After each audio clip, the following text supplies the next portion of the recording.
Hello guides, आज हम लोग देखेंगे नेक्स्ट वीडियो में डिस्कस किए थे force between multiple charges. It is also called principal of superposition. पिछला वीडियो जो था उसमें हम लोग डिस्कस कर चुके हैं कि फोर्स बिटवीन मल्टीपल चार्जेस क्या होता है। इसका थीम यही है फोर्स बिटवीन मल्टीपल चार्जेस का कि अगर सिस्टम में n चार्जेस हैं, n मतलब कि नंबर ऑफ चार्जेस हैं, मल्टीपल चार्जेस हैं, तो किसी एक चार्ज पर जो फोर्स निकालेंगे हम लोग, net force on the charge, वो कितना होगा, वो वेक्टर सम। तो वहां पर यूज किया जाएगा प्रिंसिपल ऑफ सुपरपोजिशन, क्योंकि दो चार्जेस के बीच में जो फोर्स निकाला जाता है वहां यूज करते हैं हम लोग क्या, वेक्टर फॉर्म में या कूलम्ब्स लॉ कहिए। तो दो चार्जेस के बीच का हम लोग कूलम्ब्स लॉ निकालते हैं। दो चार्जेस के बीच का जो फोर्स निकलता है वो कूलम्ब्स लॉ के अकॉर्डिंग निकलता है। लेकिन अगर मीडियम में या सिस्टम में एक से अधिक चार्जेस हैं, दो से अधिक चार्जेस हो गए, तब कैसे निकाला जाएगा? तो कूलम्ब्स लॉ का ही हेल्प लिया जाएगा। लेकिन वहाँ कौन सा लॉ लगाया जाएगा? Principal of superposition. Principal of superposition. तो इसको देख लिया जाए, आता है लिखने के लिए कि फोर्स बिटवीन मल्टीपल चार्जेस और प्रिंसिपल ऑफ सुपरपोजिशन। तो पहले इसका डायग्राम बना लिया जाए। Suppose that X axis Y axis,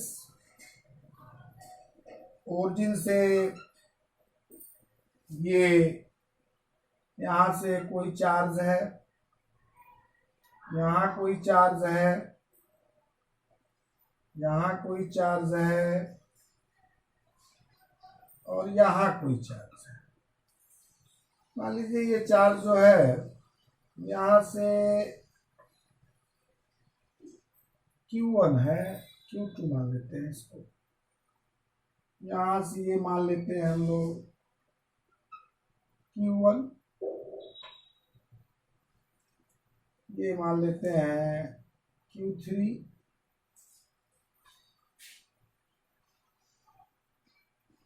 तो यहाँ का जो डिस्टेंस लिया जाएगा R2 vector, R1 vector, R3 vector, और कोई नया चार्ज है यहाँ पर, सपोज दैट Qn। यहाँ ले लीजिए, चाहे इसके पीछे कर सकते हैं हम लोग, या इसको आप मतलब बेटर पड़ेगा यहाँ से कर लेते हैं हम लोग। मान लीजिए यहाँ से ऐसे ले लिया गया,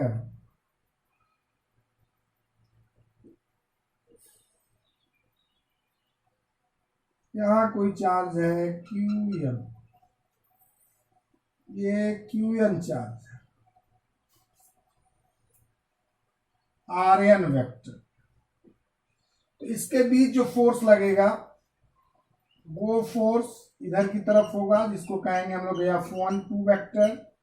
इसके बीच जो फोर्स लगेगा इसी के लाइन में लगेगा, इसको कहा जाएगा F13 वेक्टर।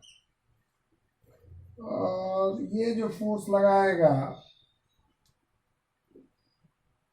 इसी के लाइन ज्वाइनिंग के डायरेक्शन में ही, इसको हम लोग कहेंगे F1n वेक्टर। ये सभी जो फोर्सेस आ गए यहाँ से, Q1, Q2, Q3, ये फोर्स है, ये चार्ज है आपका Q1। तो Q1 पे जितना फोर्स लगा, कौन कौन सा लगा, F12 लगा, F1n लगा, F13 लगा, 21 वेक्टर्स के कारण लगा। यहाँ का यूनिट वेक्टर का डायरेक्शन क्या हो जाएगा, R12 यूनिट वेक्टर। ये डायरेक्शन क्या हो जाएगा, यहाँ का इस डायरेक्शन में है, तो इसको लिख सकते हैं हम लोग R13 यूनिट वेक्टर। इस डायरेक्शन में है तो इसका वेक्टर हो जाएगा R1n unit vector. Unit vector मतलब डायरेक्शन देना पड़ेगा। तो ये डायग्राम आपका बन गया। अब इसमें मान लिया गया है कि सिस्टम ऑफ चार्जेस कंटेन्स, लिख सकते हैं if a system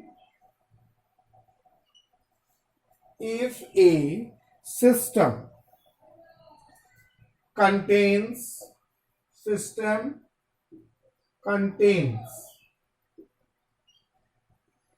if a system contains a number of charges, if a system contains a number of charges, a number of interacting charges, if a system contains n number of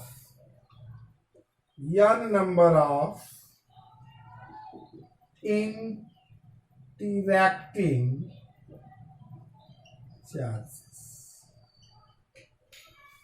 diagram बनाएंगे आप, diagram बनाने के बाद ये लिखेंगे if a system contains n number of interacting charges. अब इसमें interacting charges कौन कौन से हो सकता है? Q1, Q2, Q3 dot Qn, Q1, Q2, Q3 dot Qn. तो ये नंबर ऑफ इंटरेक्टिंग चार्जेस की बात आप जो कर रहे हैं वो यहाँ पर Qn है, ये एक्सिस आपका x है, y है. तो यहाँ पर Q1, Q2, Q3, Qn ये आपके नंबर ऑफ चार्जेस हुए और पोजीशन वेक्टर इसका ओरिजिन से क्या हो गया? R1, R2 and R3, R1, R2 and R3 और Rn भी है.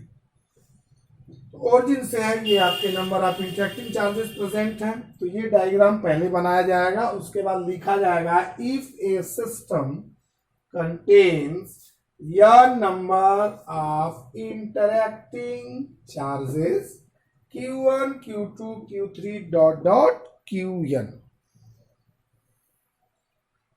तो ये तो हो गया फिगर आपने जो दिया है और पोजीशन वेक्टर जो दिया है, position vector R1, R2, R3 and ये भी लिख सकते हैं and position vector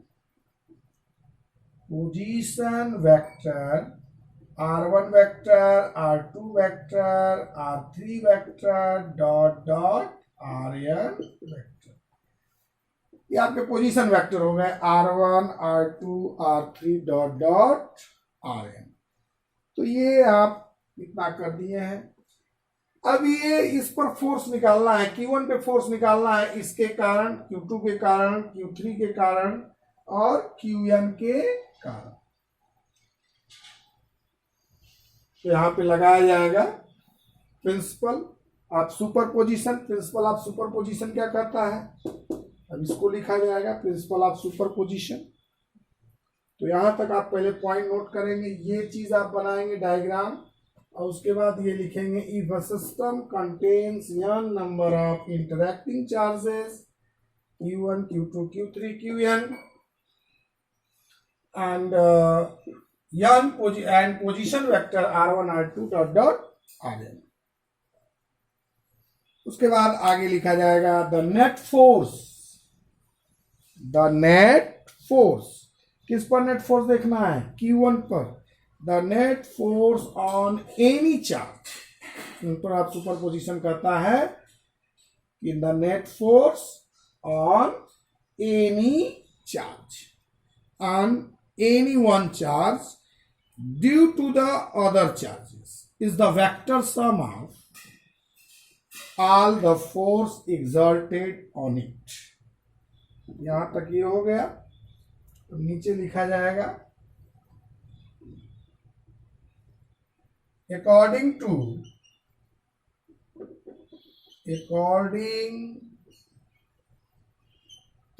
these principal. ये जो प्रिंसिपल है ये क्या करता है? According to these principle the net force, these principle the net force. Net force कहां का निकालना है? ऑन एनी वन, कि कोई भी एक चार्ज का निकालना है। The net force on any one, force on any one, the net force निकालना है आपको ऑन एनी वन। वन क्या है? Charge. On any one charge due to किसके द्वारा? Due to other charges, due to other charges, due to other charges. The net force on any one charge due to other charges is the vector sum. Charges is the vector sum. दोनों का जितने भी force निकाले आप, उन सभी का क्या करना है हम लोगों को? एडिशन करना है। इसका मतलब ये प्रिंसिपल कहता है, according to this principle, the net force on any one charge, कोई भी चार्ज हो, चाहे Q1 हो, चाहे Q2 हो, चाहे Q3 हो, चाहे Qn हो, ड्यू टू अदर चार्जेस, दूसरे चार्जेस के द्वारा, is the vector sum, is the vector sum of all the forces on it, is the vector sum, vector sum जोड़ देना है, vector sum all the forces, जितने forces है, F1 है, F12 है, सबको क्या कर देना है? Vector sum of all. All मतलब सभी जो फोर्स लगाए गए उन सबको क्या कर देना है? All the forces exerted, all the forces exerted,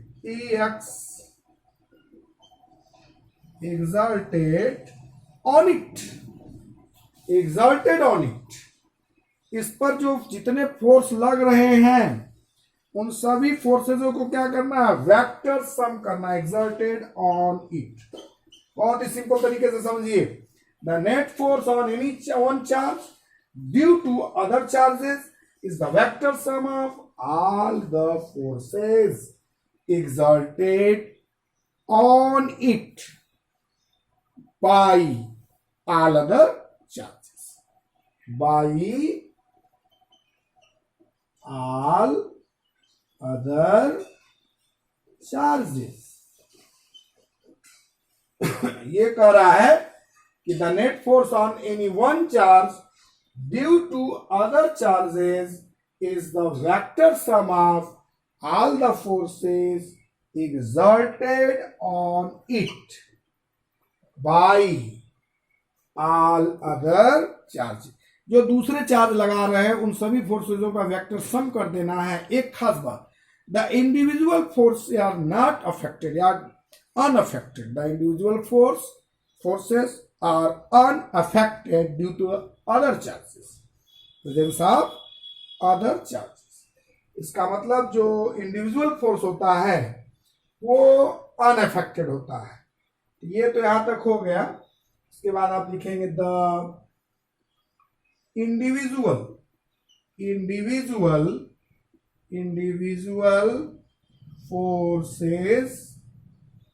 forces are unaffected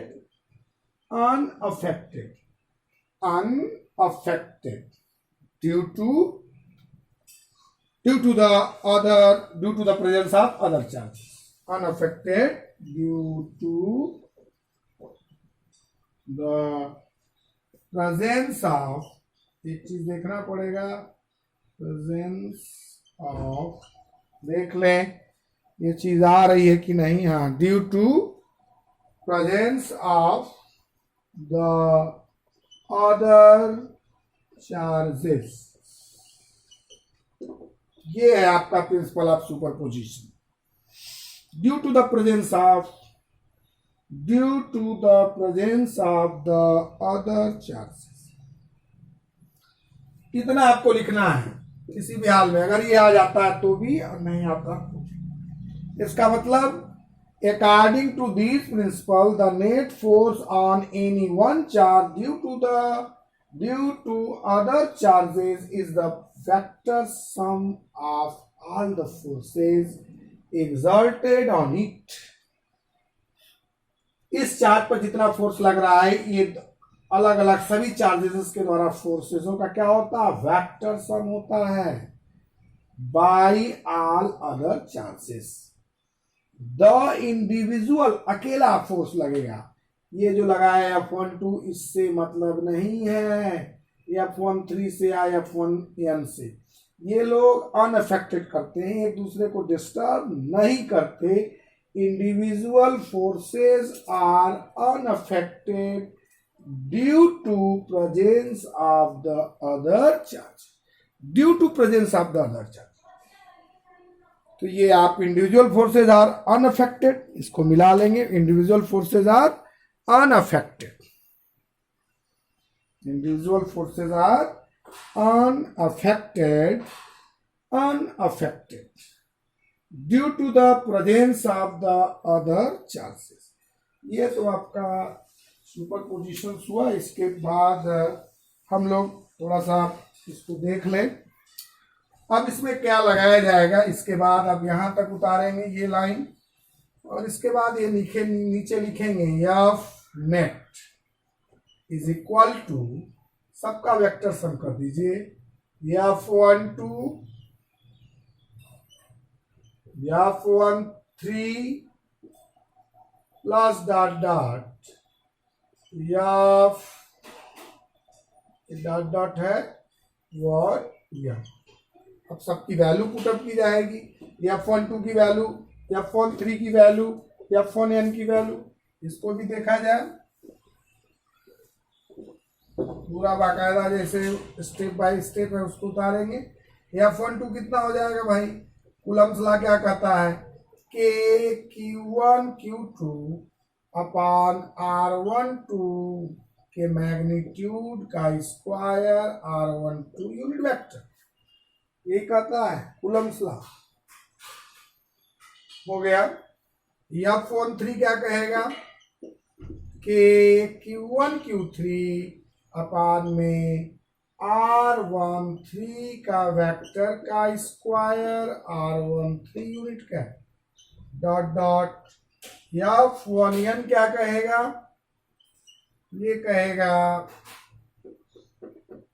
F1N के Q1 QN अपान R1N मैग्नीट्यूड का स्क्वायर R1N यूनिट का। यूनिट वेक्टर इसलिए देते हैं क्योंकि सबको हम लोगों को क्या करना है, डायरेक्शन भी देना। वेक्टर क्वांटिटीज है, ऑल फोर्स में जितने भी फोर्स है वेक्टर है, डायरेक्शन देना जरूरी है। तो F नेट की वैल्यू कितनी हो जाएगी, ये सारे वैल्यूज इसमें पुटअप करिए आप, तो F नेट हो जाएगा के Q1 Q2 R12 वेक्टर का square R12 unit vector plus के Q1 Q3 R13 का स्क्वायर और साथ में R13 unit vector plus dot dot plus के Q1 QN R1N वेक्टर का स्क्वायर R1N यूनिट वेक्टर।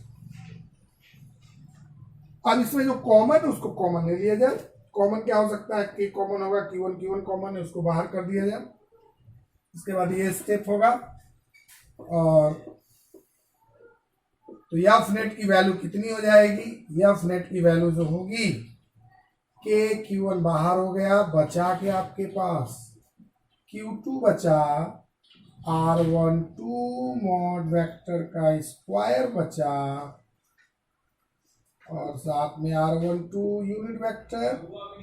इसी तरह Q3 बचा, R13 यूनिट वेक्टर, इसका स्क्वायर R13 यूनिट कैप बचा, plus dot dot, plus dot dot क्या हो जाएगा, प्लस QN बचा, और साथ में R1N के वेक्टर का square R1n cap.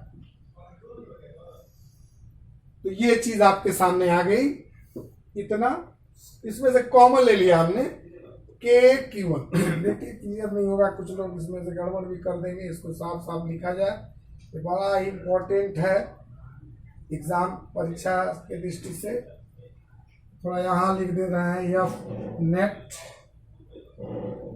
KQ1 common लेकर